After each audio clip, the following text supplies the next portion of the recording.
Now, Camp Price is a multinational camp. The Americans were there, the British were there, the Danes were there, the crazy Vikings with their armored vehicles. A lot of the support units are there. A lot of the armor is there. It's a much bigger camp, which is why we were an operations company, which means we were sent out on very particular, quite large missions from the camp. We had an opportunity to meet up with old friends of ours as well. The sunsets were also spectacular, really picked up the colouring of the sun with the desert dust. It was also quite a large base, so a lot of helicopters were always coming in. The Americans used it, the British used it, so I really managed to get some really nice photographs of this lovely hardware coming in and dropping lads off who obviously needed to go out on operations and things like that. There was also a gun line based in Price of 105mm cannons, and they would constantly fire through the night and often during the day as well in support of lads on the ground. I got some beautiful photographs of those, but it was absolutely incredible. As soon as the first round went off, all the dust rose up from the ground, and it was almost like being caught in an instant dust storm. The great thing about being in a much bigger base was you had a lot more time on your hands. Because it was a bigger base, we had other units which were stagging on, obviously, you know, on the sentry points, which meant that we actually got to sleep through the night for the first time in a long time, which was absolutely great. So we, you know, relaxed during the day, kept our fitness up, got fit, got to play a little bit of rugby. We even organised a football match. So we went out there, played football together, and it really gave the company an opportunity for the lads to meet up. A lot of the guys hadn't seen each other for a while because they would have been in other platoons and things like that, and have an opportunity to relax and unwind. We'd obviously had a little bit of a harsh time in the last few weeks, had taken some serious casualties, and this was an opportunity for us to catch our breath and unwind while we waited on word for the operations that we would be sent on. We even managed to have a company barbecue. We had fires there, and it was fantastic, nice and relaxing, getting some good quality meat. Because it's a bigger base, the quality of the food was obviously a lot better. We actually had proper chefs and things there, so we ate quite well indeed. At this time, maintaining fitness became quite a big thing. Being a bigger camp, it just meant we had a longer distance to run. So almost every single day we were doing physical training, a lot of the stuff bearing weight like that, which is in the heat and absolute lick out, but is very important when it comes to things like casualty evacuations and things like that. The competition between the lads on the fitness side got quite intense. A lot of the guys had a lot of fun. Those of them that enjoyed fitness really enjoyed themselves. Those that didn't enjoy fitness as much didn't enjoy themselves to such an extent. But we absolutely sweated liters into the sand there, keeping our fitness up, as well as using body weight, a lot of dips, press-ups, and things like that. There's Sergeant Benison putting Distiglione through his paces. But Price wasn't a holiday camp, and we were an operations company, so it was only a matter of time till we started getting briefed on a large operation which was coming up. It was going to be called Operation ZUMBALAY, into an area obviously called ZUMBALAY, and we got our stuff together and prepared to set out on what would prove to be quite a large mission. On the morning of the ZUMBALAY operation, we got all our stuff together and headed out into the vehicle car park. It was a massive operation, as you can tell there from the number of vehicles employed and the number of lads that were there. It just wasn't a single platoon heading out. It was multiple platoons, multiple vehicles and weapon systems were involved. The FSG, the fire support group, were there with the heavy weapons. There were a lot of Mastiffs and sort of IED-proof vehicles. Well, they're supposed to be IED-proof, but unfortunately, as we're going to learn, there's nothing that is completely impervious to everything. There's Loka about to get on board, myself getting ready for the operation. Obviously that big pouch at the front, I've got a lot of underslung grenades. Our female medics, who are absolutely fantastic at all times on both my tours, absolutely did fantastic service for the lads out there. And the big 50 cals on top of the FSG Jackals. Once we had all got our kit together, it was time to set off. Once we were in the armoured vehicles, we strapped ourselves in and got ready for the trip. The vehicles pushed out of Camp Price, went through the town itself, along the canal, through the sort of bazaars and things like that, and eventually crossed the Helmand River on a large bridge. The area around the Helmand River, you know, it's a lot greener. Obviously, there's water there. But once you pushed past the river and you went through the town and a little bit further on, things became very dry, very sparse, and the villages were few and far between. We travelled for about 2 hours along the main supply route before turning off the road into the desert. Once in the scattered village of ZUMBALAY, the vehicles started pushing forward. We had these mine detection vehicles going ahead of us, hopefully trying to pick up IEDs in the road and in the ground and things like that. I still remember we were travelling along in the armoured vehicles. I was sitting in the passenger seat, but up front, so looking through the front windscreen. And we were going along this dirt road, and behind me I heard a massive bang. So it was obviously an IED which had gone off, and just a huge bang.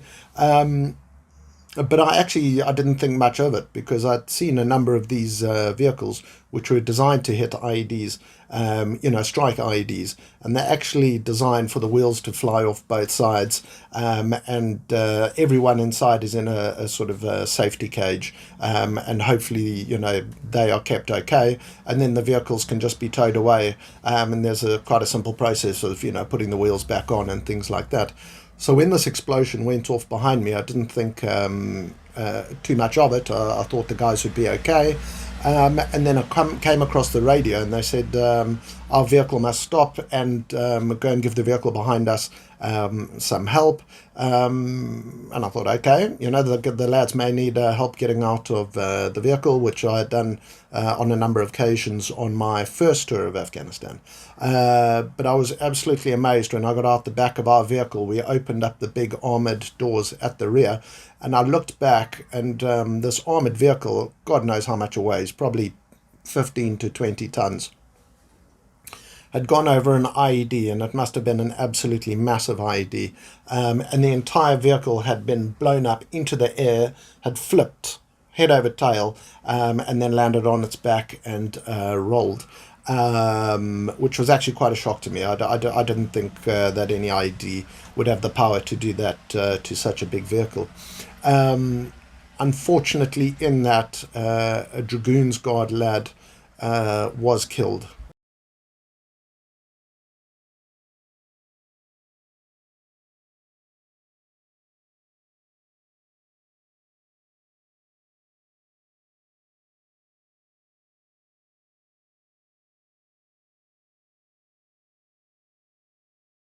Which was quite shocking to us, and made us realise that maybe our armoured vehicles were not impervious, and there actually were IEDs out there big enough to destroy even them. We got back into our vehicle after giving assistance. We headed further up into ZUMBALAY onto slightly higher ground, and we had probably another 2 IED strikes on vehicles. Thank God not as bad as the one which we had just witnessed, but did take the vehicles sort of out of commission. But what was obvious was that this area where the Allied troops hadn't been into for a long time, or even before, the Taliban were waiting for us, and they had set up a number of IEDs in the area, which was a bit disconcerting. We eventually pushed forward and took over a compound which we would use as a temporary base. The first stage of securing the base was to make sure that there were no IEDs in the compound. So our horn guys would go forward with the ground-penetrating radar. They would also be supported by the dogs, which are obviously trying to sniff out the explosives in the ground. They'd go around the edges of the compound and then do the middle of the compound and make sure it is clear. We would then put up defensive positions, ladders against the wall, put sentries up high on the wall to make sure that no one was managing to sneak up close to us. And in the desert, you've got quite a vantage point you can see for quite far. And then, of course, as the British Army does best, we started filling sandbags and building defensive positions because we were obviously going to be there for quite a few days during the operation.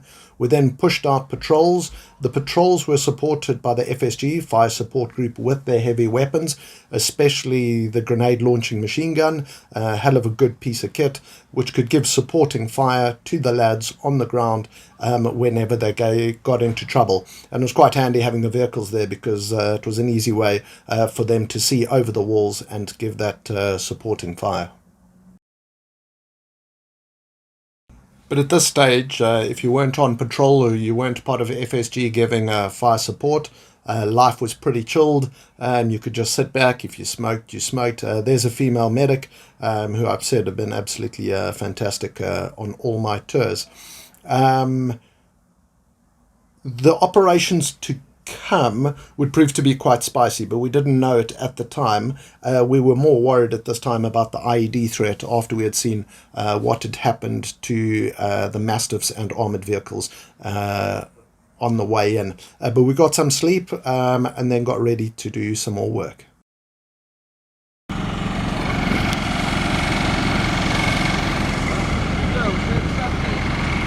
Alright, this is a little compound that we've taken over in a place called ZUMBALAY.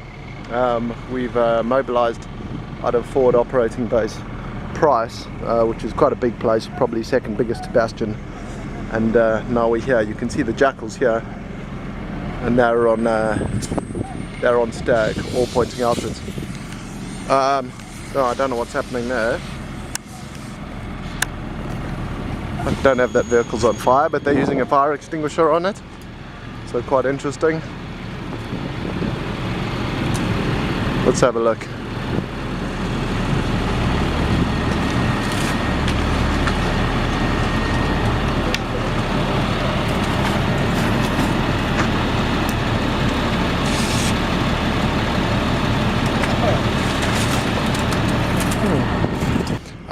And then yesterday morning I was on stag and watching the high ground, and another Mastiff was blown up there. So we've had 3 IED strikes in 2 days. And then one of our multiples pushed out to give cover to the vehicle that was getting recovered, and they got contacted on the way back.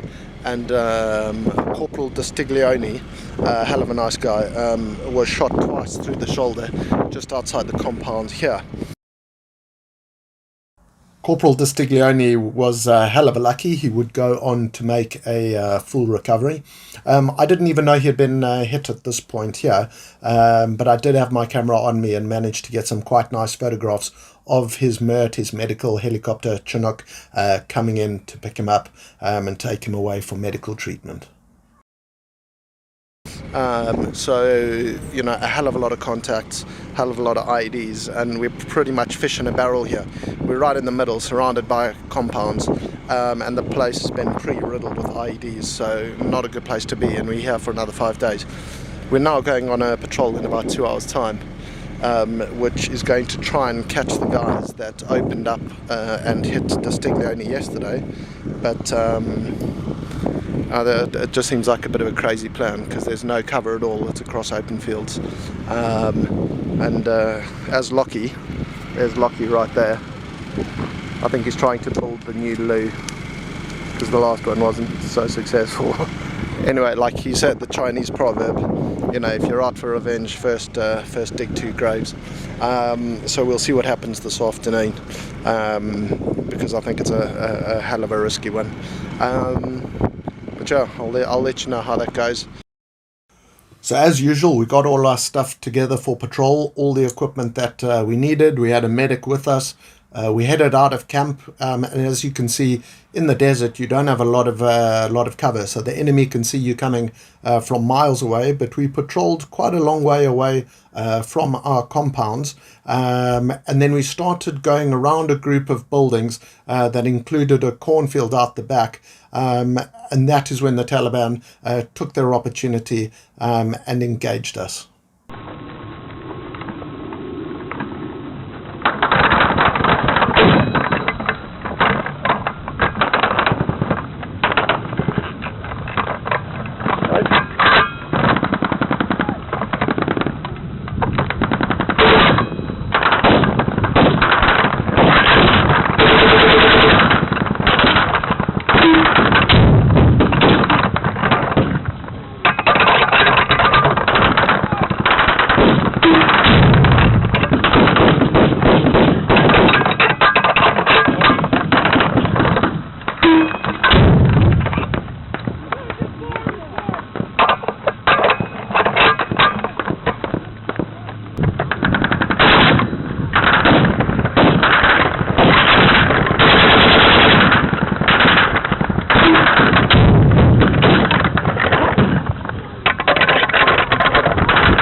We ended up pushing the Taliban back from compound to compound, and eventually even called in some air support where a British Tornado fighter came in.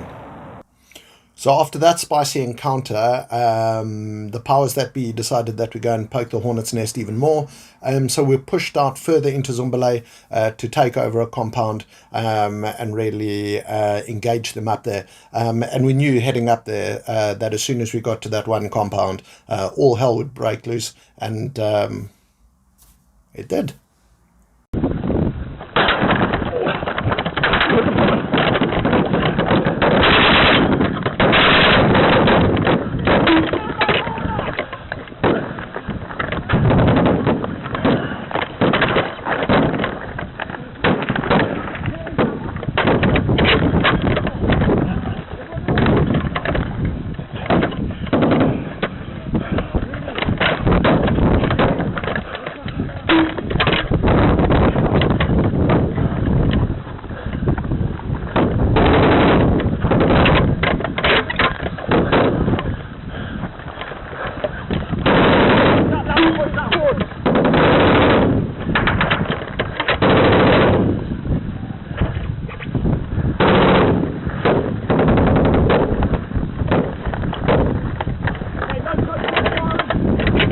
What's back first?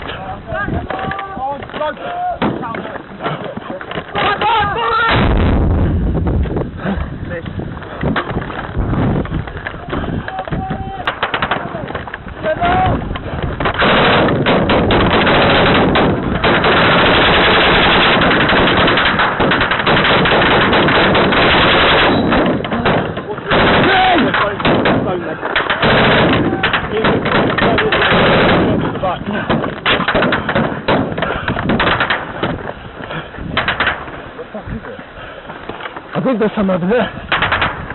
That's where I'm heading. That little fucking gap. Talking up the mate. I think, see that fucking... Hold up, join up the 6-6. I think Garrett's got it in it. Yeah, no, Fucking hell. Set that wall up. Right. Hold it for now.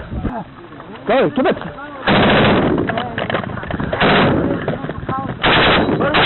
Put me on. See that fucking...